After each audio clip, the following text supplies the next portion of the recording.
In this video, I'm going to talk about McKinsey's personal experience interview and specifically how to do well in a behavioral interview, right?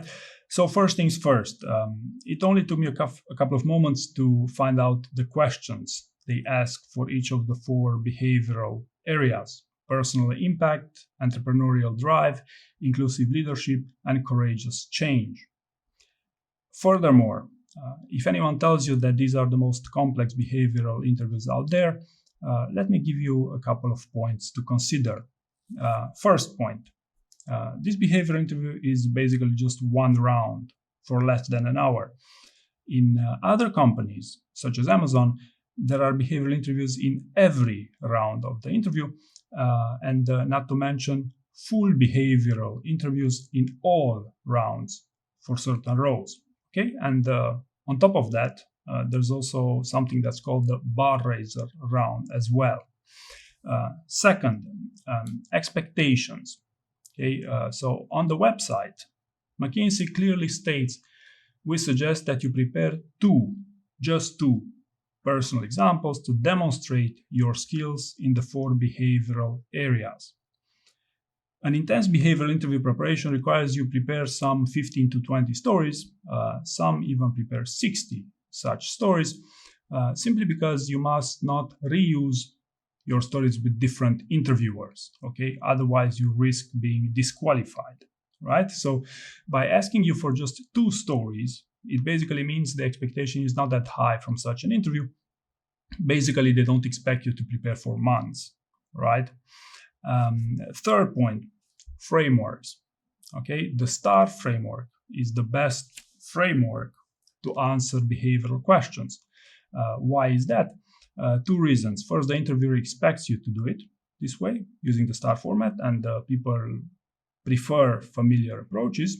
And the second reason is because it's useful for most to ensure that you talk about your experience as a whole and not to forget something such as talking about the results, for instance. Okay. Now, there's also a ton of other frameworks out there to convince you to use them for answering behavioral questions, such as the PAR or the SCAR, the ISO-AL, SCAI, SPSI, and many more. In my experience, they're not useful except to demo you some concepts, and frameworks usually are great sales funnels as well. Let me tell you about my own framework, DAN, to answer these questions: description, action, and numbers. It's the most efficient and easy to use, pass guaranteed. In reality, basically the STAR method is the only one you'll need for the purpose of a job interview. Now, for preparing the 2 stories, and I must warn you, this will be the most boring part of this video, so I'll try to keep it brief. Since there are just 2 stories, the expectation is, of course, you'll dive deeper and prepare them well. Now, how can you achieve this? You can, for example, follow these 3 steps. So first, what I recommend is to brainstorm for like 5 stories if you want, both positive and negative, on, of course, the 4 behavioral areas that they mentioned: personal impact, entrepreneurial drive, inclusive leadership, and courageous change. For each of those, try to make a brain dump of several pages. Like really try to go as deep as you can, and even challenge yourself.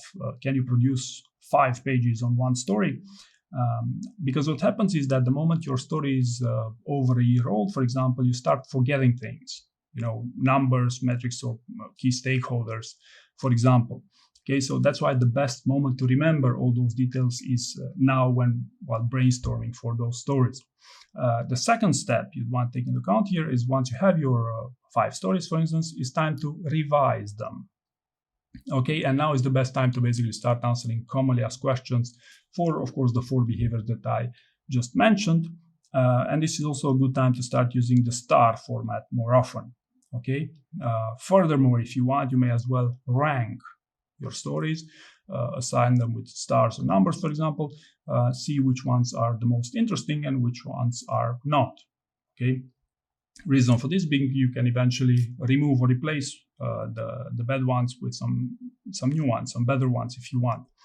Okay, you should know this, that revising a story usually takes longer than coming up with a new story, right? And step 3, speak your answers out loud. Okay, role play. So I believe this one should be self-explanatory.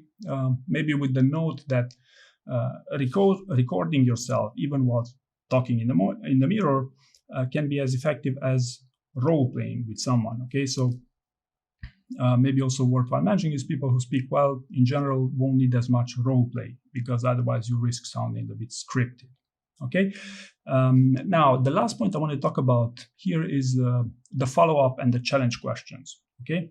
So first of all, these follow-up and challenge questions are really nothing new, and in a similar way you can predict the questions you're going to get asked. You could also predict the follow-ups and the challenge questions as well. So maybe just to give you a couple of examples here. Why was this important? Were you the main stakeholder or decision maker?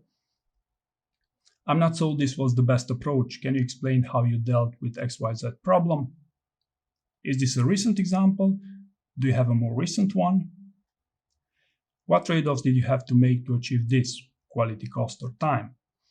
What learnings did you have?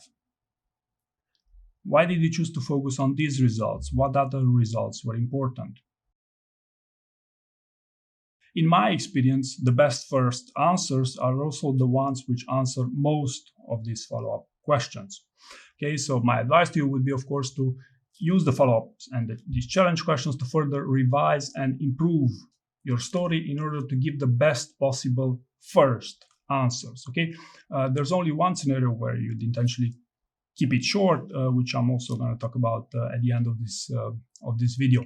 But to finalize, just to give you my final 3 tips to help you nail your interview. First one, the best candidate in a behavioral interview is the one with the best stories. Okay, so I have a quick question for you. Let's say they ask you, tell me about the time when you navigated an ambiguous situation. Okay, and let's say you have 2 stories here, which you may use. First story, which is your best story, a 5-star story, but it's not the best example of an ambiguous situation itself. Okay, and the second, a 3-star story, okay, but a perfect example of an ambiguous situation. Which one you're going to use? Okay, I'll let you decide here. Second, try to read a little bit between the lines of the question you're getting asked. So, for example, if the question is, what's your most recent accomplishment? You can also read it like, what's your best story, right? Even if it didn't happen 2 weeks ago, still it could be something worthwhile talking about. Okay. Similarly, what's your most recent failure? Could also read something on the lines of, what's the best failure story that you prepared for the interview, right? And the third tip, to some of you, communication is a strength, and in which case, maybe consider not to give it all the information from the beginning, okay, from the first answer. Instead, try to intentionally omit some key details, and this would be in a bid to invite the follow-up questions, okay? Of course, the goal being to drive the conversation where you want, towards the areas of your story where you're most interested talking about, okay? Simply put, sell yourself on your strength. Okay, so hopefully you found this information useful, and thank you very much for watching.